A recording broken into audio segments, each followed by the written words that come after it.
Miss Dabaglita! Same pero iba. Kayo patuloy pa rin pong nakatutok at nakikinig sa number 106.7 Energy FM. Panggawag mong sabihin radyo. Sabihin mo! Ay, nasasabihin mo. Ano niya? O, diba? Kaya nga naman, sa lahat pa rin po namang nakatutok sa atin, hello po sa inyo. Ako po si Kapitana Sisa. At ako naman yung Tita Cora. At kami pa rin ang Baglitas! Woo! Woo! Hello, may mga babatiin ka ba ngayon? Wala naman, Mare. Sino ba? Si Tita Alicia. Oh. Ayan. Ang Hungry Pares. Oy, hello po sa inyo. Okay po, hello. Ayan. Hindi. Ay, bakit ko yung binire-reply yung bakit okay po, hello sa... Alam mo yung kasi nagbo-multitask ka na ang dami, di ba? So, nagbumabati ka tapos may message dito.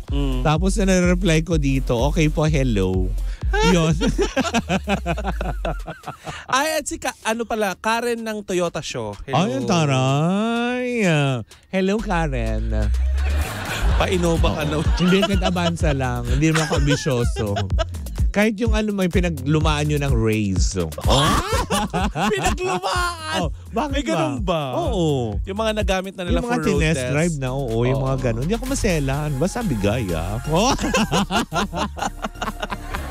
Oy, anyway, Mare, eto na nga ang chika natin for today's video. Oo nga. Ano ba yan? Napabalita nitong nakaraan, Mare. Di ba napag-usapan natin si Baron Geisler noong nakaraan? Oo nga, di ba? Na masaya na tayo kasi muli siyang tinanggap sa bakuran ng ABS-CBN. Happy naman na tayo. Very, alam mo yun, grateful naman siya doon. Lalo ka na dahil sabi mo nga nakakasama mo sa Bible study, di ba? Sabi mo pa, Mare, na talagang nagbago na ito. At ang dami nga nagsasabi na nagbago na daw ito. True. Pero Mare, last week, iba naman ang kumakalat. Ano na naman? Mare, kumakalat nga naman, natatanggalin na itong si Baron Geisler dun sa senior high ng palabas ngayon. Bakit daw? Sa ABS-CBN. Parang ano naman na okay naman. Nakagabi nanonood nga ako niyan eh. Siguro, Mare, syempre sa harap ng camera. Oo, diba? Pero, di ba, award-winning pa naman ito dahil correct, sa mga proyekto niya. Truth.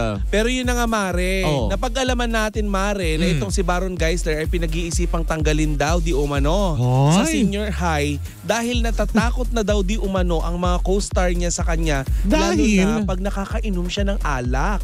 Kabaliktaran ito, Mare. Umiinom daw ba sa set? Oo daw, Mare. Alak daw ang inilalagay niya sa tumbler. Tapos? Kasi nga, Mare, di ba pinagbabawalan na siya ng kanyang asawa? Oo. At saka parang isa yun sa kondisyon ng produksyon na wag siyang mag-inom. Not unless kailangan talaga sa eksena. Oo. Pero Mare, natatakot na daw sa kanya ang mga ang mga co-star niya. Oo, dahil pa naman bagets doon. Oo, diba? usually may mga bagets siyang mga ka-eksena, yung mga anak-anakan niyang mga, alam mo yung nagro-roll. Talaga ba? Oo. Naku, alamin natin yung kay Baron. Susyonggalin daw siya, Mare. Diba? Kasi yung asawa alis may niya. first hand tayong pwede natin itanong rekta yan. Tapos? Yun na nga, Mare. Grabe naman yung balitang niya. Sa ngayon, Mare, wala pa namang ibinibigay na konkretong impormasyon kung totoo nga. So, chismis pa lang. Oo. Nakakalungkot lang, Mare, kasi di ba dito nakaraan tumanggap siya ng kanyang award para sa mga nagawa niyang proyekto. Truth, hindi kabug award, ha? Hindi kabug award, talagang award. Award. Tapos nakakalungkot kasi natanggap na siya ng Star Magic para na muli siyang winelcome, diba? Tapos ngayon tatanggalin siya dahil sa sino kayo nagsumbong na lasing siya? Feeling ko naman, Mare, diba? Hindi naman siguro sasayangin ng isang Baron Geisler na muli siyang pinagbuksan ng pagkakataon para sa Kapamilya Network para sirain lang niya sa, alam mo yun, dahil lang sa, alam mo yun, kagustuhan niyang, alam mo yung uminom na tipong. Feeling ko naman hindi kasi nagtatanda naman yung tao eh. Kasi Mare, itong mga nakaraang buwan, maraming napapabalita lalo na mga ang mga showbiz columnists, Mare, na itong si Baron Geisler nga daw ay nagbabaon daw ng alak sa set. Psychology ba yung asawa niya? Hindi ko sure kung anong field. Oo. Tapos di ba, Mare, ilang beses na rin ito nagpabalik-balik sa rehab para nang sa ganun ay mabago yung kanyang drinking habit. Pero Mare, ngayon bumabalik na naman daw di umano. Baka depende kasi sa nakakasama. Mare, sino ba nakakasama niya ngayon? Hindi natin sure, diba? Kaya Kasi nga. off-cam, hindi naman natin, baka may mga private friends siya, na mga nakakasama na talagang, alam mo yun. Pero kung sana hindi totoo yung balita. Sana, kasi no? nakakalungkot. Kasi never ko pa naman din siyang nakasama na sabihin mo na umattend ng certain activity namin na alam mo yung kargado siya ng alak. Never ko naman din siya. Alam nga naman, Mare. Alam mo, very humble yung tao. Tsaka, alam mo yun, yung affection niya sa tao. Kasi kahit na ngayon ka lang niya nakilala, i-embrace ka niya, gano'n, na tipong, hi, gagano pa siya, hi, I'm Baron. Ganun. Actually, ang dami nagsabi, Mare, na maayos naman daw siyang artista at tao, lalo na kapag wala siyang alak sa katawan. Pag wala sa impluwensya ng alak. Pero pag nakakainom na siya daw ng alak, Mare, nagbabago daw.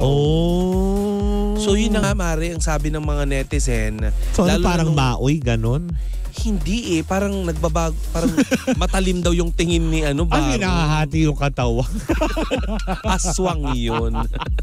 Hi, Jovi. Si Jovi. Ano yung parang siyang ganon. Langis yun, hindi alak. Langis pala yung pinapahi. Yung nahahati yung katawan. Tapos lalabas yung, ang pakpak ko! Diba? Ik.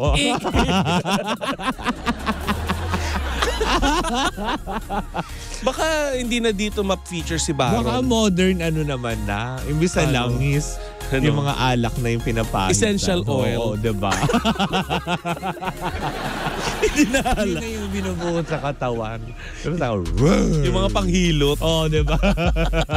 Imbis na mga mansinilya na yung mga alak-alak na. Careful sa alak. Hindi tayo magbabanggit. Hindi ba yan? Correct. Hi, Ma'am Lida. So yun na nga, Mare.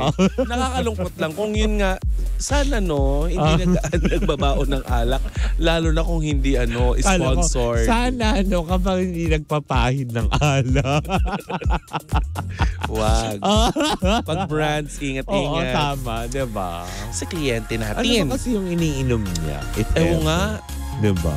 Dapat yung mga lang, less lang yung alcohol. Kung mga tama lang ang tama, gano'n. Pag tama ang tama, Mare, parang muriatic na yun. Tamang-tama ka doon.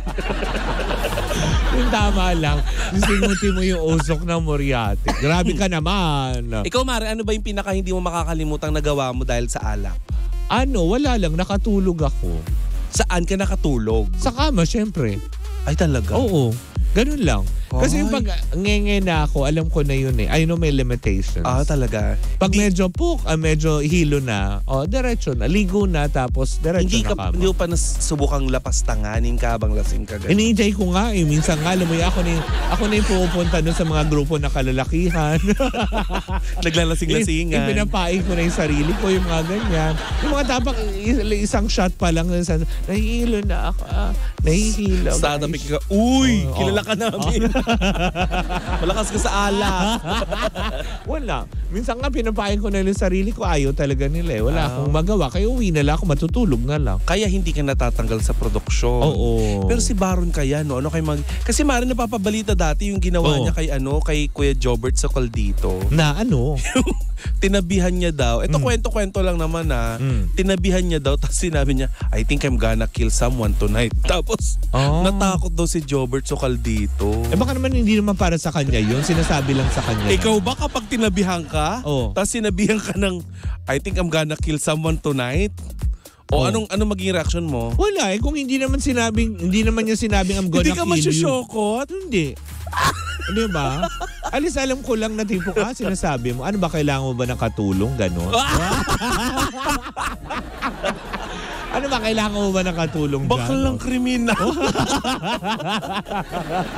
Wag, bad Di ba yun. yung mga ganong aspeto? Sana hindi totoo. Kung kano ba hatian dyan? Oh, diba? Ayoko na. Papalihis na naman tayo. Ay, but anyway, to Baron ha. Sana Ayan, hindi totoo. Baron, open itong Baklitas ha. Ayun, gaya ng sinabi ko, itatanong natin to Oo personal nga. dahil nakakausap naman, sumasagot naman Si sa Ma'am atin. Jamie. Si Baron mismo. Si Baron mismo. So para lang ma-clarify lang natin at Oo. magkaroon ng tuldok tong usapin na ito at dun sa nagpapakalat ng issue na ito na plano siyang tanggalin. Oo. 'Di ba? Na nakakaloka yun. Anyway, Eto na, pakinggan na Oo. muna natin, mag-review muna tayo. Papasukin muna si Teka Lola. lang, wala pa. O ano? Wala Mali pa si yung Lola Kurtz. wala pa yung matanda. Sandali. oo nga, ewan ko ba dito kay Lola Kurtz? Kukurutin tayo Pati- nito pagbalik. Oo nga. Ayan na. Itong si Lola Kurtz talaga. Oo. Sige. O, ano na? Pasok, So, Lola Curbs. Ang Energy FM Super October. The 25th year anniversary promo nationwide. Tunog, pera, Alright. O, diba si Lola Curbs? Ngayong araw na ito, ayan, nahulaan sa programa ni Lindsay ang mahiwagang tunog ng... ito. Ito, ano ba to? yan? Pakinggan natin.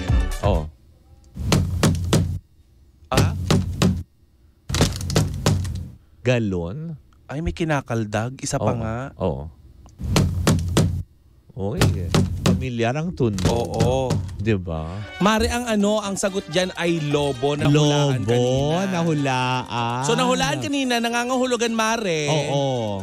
Na So, bukas, tayo ang tatanggap ng tawa. Correct. Ibang tunog naman ang ating pahuhulaan yan. Siyempre magsisimula pa rin yan sa programa. Actually, baka ngayon. Oo. Baka ngayong araw magsimula yung susunod na nahuhulaan bukas sa atin. Yan ang hindi natin sigurado. Iparirinig nila yung buong araw. Pero congratulations sa nanalo ha. Sino ba yung nanalo? Yan, Hindi kung natin sino man yung kilala. nanalo. Oo nga. Yeah, congratulations sa iyo. Tumataginting na 1,000 pesos lang naman Wala. ang iyong napanalo. Oo. Maliit na bagay yung 1,000. Oo nga. Oo. Gusto mo ng appliances? Oo. Nako, Oo. pumunta ka sa mga wellness caravan namin. Ay, oo, 'di ba? Sa Oo. darating nga na Sabado diyan sa may barangay Santol, Quezon City, 'di ba? Oo. Marami tayong pa-premiere diyan. In line pa rin for our 25th anniversary ng Energy FM. Sa may Santol. Oo.